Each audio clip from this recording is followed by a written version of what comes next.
Okay, here's the ammunition we are going to be using for this test. So we have a little bit of a variety of projectiles and powder charges that we're using, pretty much all with accurate 4064. First one is 31 grains using the Hornady, the PPU 268 soft point. 31 grains of that. Then we'll bump it up to 33 grains of that. I'm pretty sure this is what I used last time to get halfway decent accuracy in my carbine. And then we'll move it up to 35 grains using the original projectile, with 33 grains using the original projectile is what being on the clips right now. I don't have a ton of the original bullets to use, so we'll do our best to keep it sparingly and hopefully at least give us an illustration of what that might have looked like.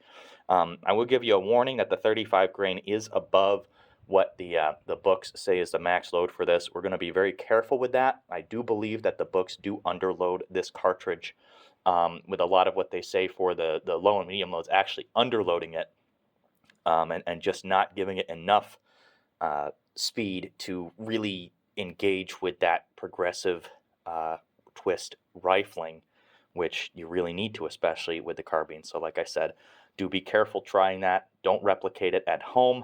We will be looking at each one for excess pressure signs, and if we need to stop, we're going to stop, but we are going to give it a try. As for the rifles, we have a 1940 tourney M38 in 6.5. That one is just a couple thousand serial numbers away from the Oswald rifle, interestingly enough.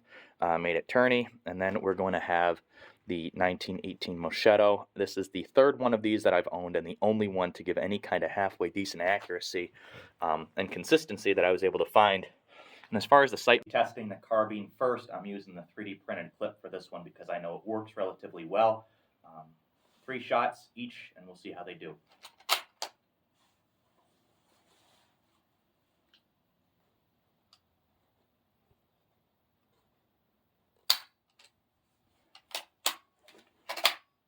I guess I spoke too soon about that clip.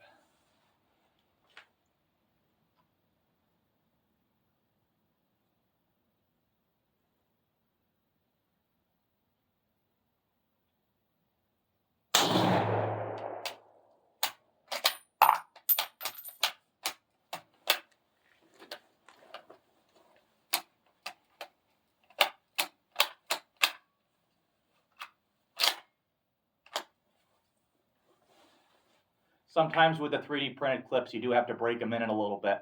I don't think I've used this one before, so if I have a little bit of issues, that could be why. The other one does seem to work okay.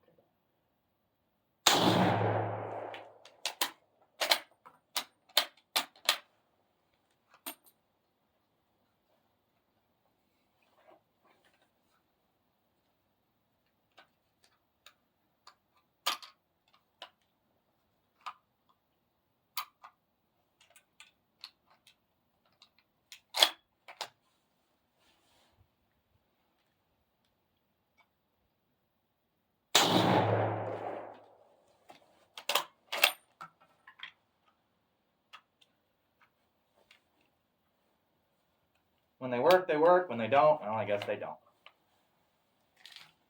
We do have a few different clips that we're trying today. I have a brass original, and I have 2 different types of reproduction steel ones, as well as these 3D printed ones. Like I said, the 3D printed ones have worked pretty well for me in the past after a little bit of break-in. We're going to be using the old style reproduction steel here with this one. The new style that RTI currently has, I found to be total junk. The older ones that they used to sell and that you can get from Numeric seem to be a lot better. We'll see how they do in this M38. This is my first time firing this rifle, and looking at it, the front sight does seem drifted quite a ways to the right. So we may have to do some sight work with this one before we can actually get it to hit the target.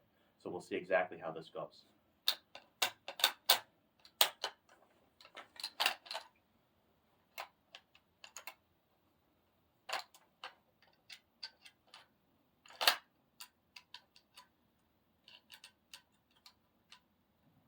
Work, do you?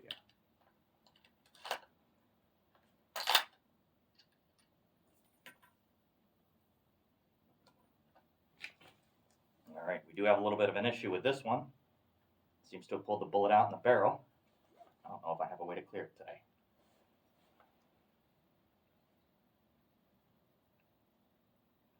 Results for the carbine with the 31 grains, not awesome. The last groups I was getting was better than this. Have one here, here, and here. See, that's probably like a 5-inch group here at 50 yards, which is not awesome. I just don't think these are fast enough. So we'll move up a little bit with those. As for the M38, once I actually got this one shooting, the first shot I did pull a little bit to the left, so that was my fault. These other two are actually really close together, so this is pretty good. My point of aim for this one is dead center. My point of aim for the carbine, at least for this round, was a 6 o'clock hold. So again, pretty good. Like I said, we're a little bit off center with our sights here. Should be a relatively easy fix. It's not that far off, so a little bit of tweaking, and we should be in business with this. I'm actually very impressed. So moving on. Okay, test number 2 is going to be with 33 grains of the 4064, still using the PPU .268 soft point ammunition. I tried to do some adjustments to the M38 sights before this. Didn't really move very much. It's really cold out right now. I'm probably going to need to use a little bit of heat and oil to get that front sight to actually drift. But either way, it's at least showing us how accurate it is, if not, shooting to exact point of aim. We can fix that before we go to 100 though. I'm keeping the same 6 o'clock hold with the carbine as I had for the last round.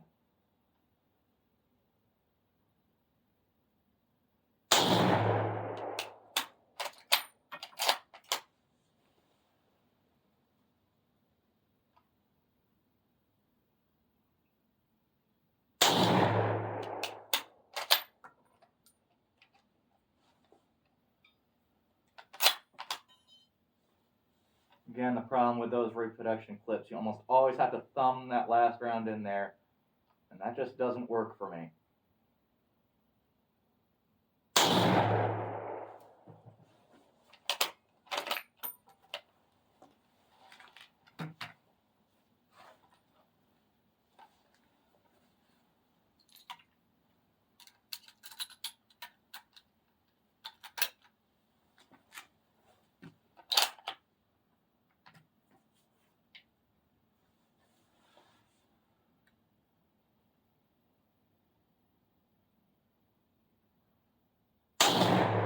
And again, same point of aim, this one being dead center on the target.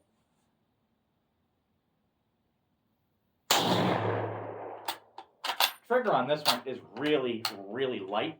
There we got a big fat malfunction. Oh, Jesus. It's like sideways in through the magazine tube here. This one is with one of the RTI big font clips. I've had problems with these, but not this big. Oh, man. Here, stand by while we get this cleared, if we can get this cleared. All right, so with the carbine, much to my surprise, we're actually a good deal worse here. So our group this time is 1, 2, 3. Yeah, I'm pretty sure it's either one of these guys. But either way, I mean, we're even farther from our point of aim with a larger spread with what I thought was going to be sort of the optimal powder charge for this one. So I don't know. Maybe now all of a sudden we're pushing this lightweight bullet a little bit too fast. We actually have to go down the other way. I don't know. But either way, this is not one that I'm happy with. And I'm pretty sure this was the load that I tested before with much, much, much better results than this. And going over to the M38, it looks like we've got 1, 2, 3. So again, kind of moving in the wrong direction. Maybe we are pushing this lightweight bullet a little bit too hard. We're going to move on to the original projectiles next. Daylight is running out. I don't know how many more volleys we're going to get through tonight, but we'll see if we can at least get one more in before we have to pack it up. All right, so our next and perhaps final test for the day is going to be 33 grains of accurate 4064 using original Carcano projectiles. This should get us pretty darn close to the original loading from what I understand. It's been, I haven't been able to get this Carcano to work with any of the commercial 160 heavier grain 264 diameter bullets that I've been able to try. This is my first time using it with some of these original projectiles. Maybe we'll have some good results. I have no idea what to expect here.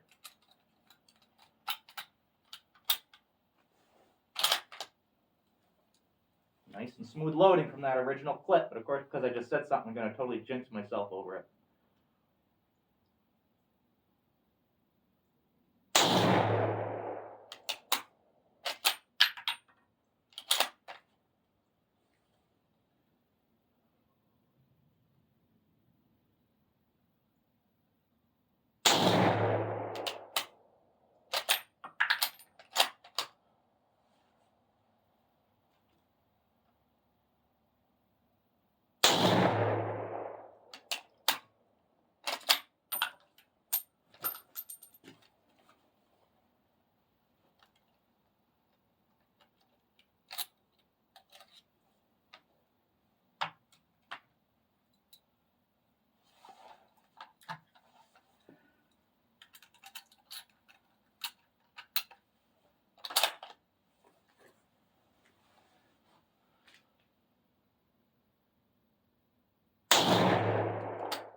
Even on these original clips, sometimes you're going to have that 6th round jam. The only real way to prevent that is with a 3D, that I found anyway, is a 3D clip that works decently. So let's go check that out, see how the original projectiles did. All right, with the carbine, that's definitely the most consistent group we've gotten so far. 1, 2, 3. Point of aim is still right here, though, so it's still shooting relatively high at 50 yards, even with the front sight being raised and everything. And then with the M38, yeah, consistency. I mean, everything is going right into this little cluster here, no matter what the loading is. So this gun doesn't seem to be very picky at all. You know, with the exception of that flyer, and like I said, that one was my fault. I pulled that on the first shots I did with it. Yeah, this gun will be one we take to 100 after we do those sights, but it does not seem to be picky at all. Not like these carbines. Tell you what, that getting rid of that gain twist rifling, I think, is really important for getting any kind of decent accuracy out of these short barrels. I mean, that group's not so bad, but it's going to be tough to replicate it without having access to the original projectiles, because I don't have too many, and I'm running out. So a couple more tests here we're going to try before it gets too dark. We'll see what happens. I also tried to shoot some of those 264, the old style Hornadies, the 160 grains in the M38, just to see if it was going to keyhole or anything.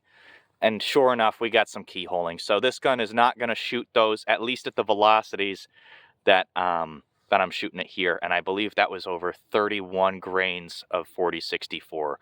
So either way, I mean, I think this gun's working really, really well with what else we tried to put through it. I'm not heartbroken. Yep, there's another one of the 264 all the way up there that keyholed. So I'm not really heartbroken that it can't do that. It'd be great to be able to shoot off-the-shelf bullets with it.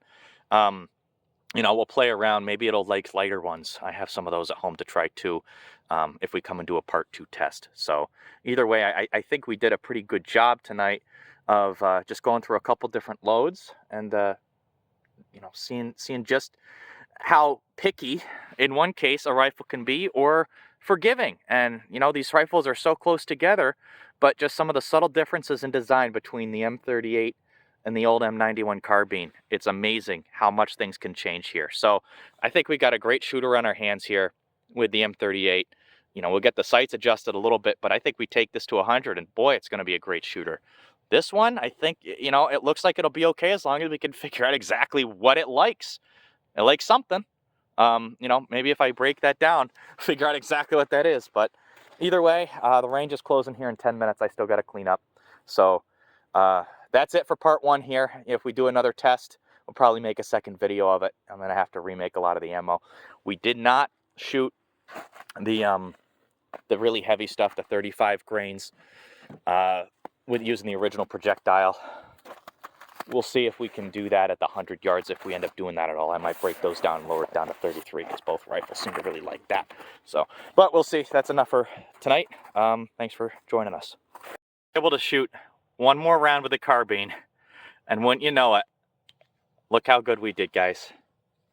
Pretty much everything right where we were trying to get it. The loads I used this time were whatever I used when I tried to shoot this after I did the sight modification last time. Whatever this load is, this rifle really, really likes it. Problem is, I have no idea what I did because I lost the note card. So I'm going to have to see if I can break down one of those and try and determine what I did. From the recoil and the sound, it sounded like it was a relatively light one, probably. Maybe this was even 30 or so grains of 4064. So perhaps what we've been doing here tonight, we are just trying to push the bullets here too hard. And what this gun really wants is something relatively slow, which is good because that means we can save on powder. But we're not going to know until we try and break down what that was. But just goes to show you how sensitive these guns can be to just a little bit of change. So at least it was finally vindicated. But I can't believe how consistent this was here with whatever we just tried to use. The bullets were the same PPU 268 diameter. But whatever that powder charge was really gets working in that carbine. So as sort of an addenda to our test here, I did break down the last one of these loads that I had made previously for just the carbine to see what was inside, what was working really well. And it does appear to be a load of 30 grains of accurate 4064. So a little bit cooler than what we had been testing with this last round of shots, which kind of surprises me. But at the same time, I did notice that I loaded this with a shorter overall case length, so there would have been a little bit higher pressure, using the bullet that was loaded a little bit more. So it's a little bit difficult right now just with the way powder availability and expense has been. When you're trying to load these calibers, you can't always find exactly what you're looking for. And when you do, it might be upwards of $60, $70 a pound. So sometimes you do have to find scenarios where you just work within what you're able to get at a reasonable price. That's kind of how I ended up with using this. I know 4064 is not the best for the Carcano loading. It's a little bit on the slow side for it, but I mean with this, it was shooting really, really well, pretty much to our point of aim. So I was happy with that, and I'll probably continue to make more loads for this, whereas what we found with the Type 38 seemed to like the hotter stuff. So it's 6 of one, half dozen of the other, and it goes back to exactly what we were saying about those Carcanos, where consistency is you just never know, and the subtle differences from rifle to rifle, you could have an entirely different load between two. So if you have a collection of these things, it might be best to pick one or two as a shooter and just kind of roll with the best that you have. But it's difficult. I mean, this is not an easy gun for the 21st century shooter to load for, but hopefully with some further testing we might be able to establish at least a baseline of where your gun should be and how good it could be. And I was really surprised with how good the carbine was with the right loads, but as you guys all saw, any deviation from that right load, this thing was all over the place. Whereas the Type 38 held pretty consistent, or the M38, sorry, the M38 held pretty consistent with pretty much whatever we fed it. So overall, what have we learned from this round of testing? Well, first off, we saw that accuracy is hit or miss. It can be great, but it can be terrible. But we did find that both types of rifles here are capable of shooting really, really well when you find the right ammunition. The M38 was not picky at all, seemed to like pretty much everything we threw at it except for those 264s. But the M91, the Moschetto carbine, much pickier. Shoots really, really well when you find a load that works for it, but if you deviate any little bit from that, it's going to be all over the place. As far as the reliability aspect of the test, we did 4 different clips here in what I showed you, and none of them worked very well. I've had very good success in the past, like I said, and I guess you'll just have to take my word for it because you certainly didn't see it in this video, with using the 3D printed clips. they do work pretty well. They're a little bit thicker, and what that does is it prevents the clip from popping back up and having that sixth round jam, or I guess if you're only loading 3, the last round jam where it really wants to pop that round going upwards. It does seem to work a little bit better, especially if you work the bolt with some authority. Unfortunately, the brand new one that we tried was, I guess, not broken in enough for it to show you that, and it completely jammed up our rifle and caused me to have to, do some work to get it working again. Even the brass original clip seemed to work the best, especially when using the original profiled projectiles. But if we used any of the modern stuff from PPU, it didn't work very well in either of the rifles. We still had that consistent problem on the final round where it still had to be thumbed back down to be able to get it into the chamber. And it just seems to be something that you have to deal with. Both the reproduction steel clips did not work and had problems with each of the rifles. So once again, it's going to vary rifle to rifle and clip to clip. If you find a good one, mark it and keep it in as good condition as you can, because these things are fragile. They're not like Garand clips where they're pretty robust, they're thick, and you can use them over and over again. These were meant as a one-time use item. Again, the 3D printed one, because it's a little bit more flexible, is not going to bend permanently like some of the brass or steel ones might. But even still, you got to take care of it, and they do have to be broken in order to work correctly. And then finally, we just went over the consistency. Okay, consistency is so wild between rifle to rifle. It doesn't seem like there's a lot of difference between the M38 and the M91 carbine. They're virtually the same gun, but some of the subtle differences, especially in terms of the sighting and the rifling, really make a huge difference with actually getting these things to shoot. The M38 really performed well with everything that we threw at it, and it's going to be a good gun to take further out, whereas that M91 had a very specific load that it liked. Hopefully we can replicate that again, because like I said, unfortunately I lost my notes for it. I believe we found what it is. We just have to do some more work and dial that in. Perhaps with some better powder this time around, I may see if I can pick something up. It's a little bit more appropriate for this cartridge than the Accurate 4064 is. So stay tuned. We will be doing additional testing with these rifles, but I hope this at least establishes a baseline of what these guns can do, and perhaps you may find that these loads work well in one of your rifles as well. But again, everything that I've done may be completely opposite for your gun just because of the consistency. These things vary so much gun to gun, arsenal to arsenal, and date to date. You just never know. I encourage you to give a try if you feel comfortable doing so. Again, some of our loads did deviate from the books a little bit. I didn't run into any pressure issues. We didn't try the real hot stuff.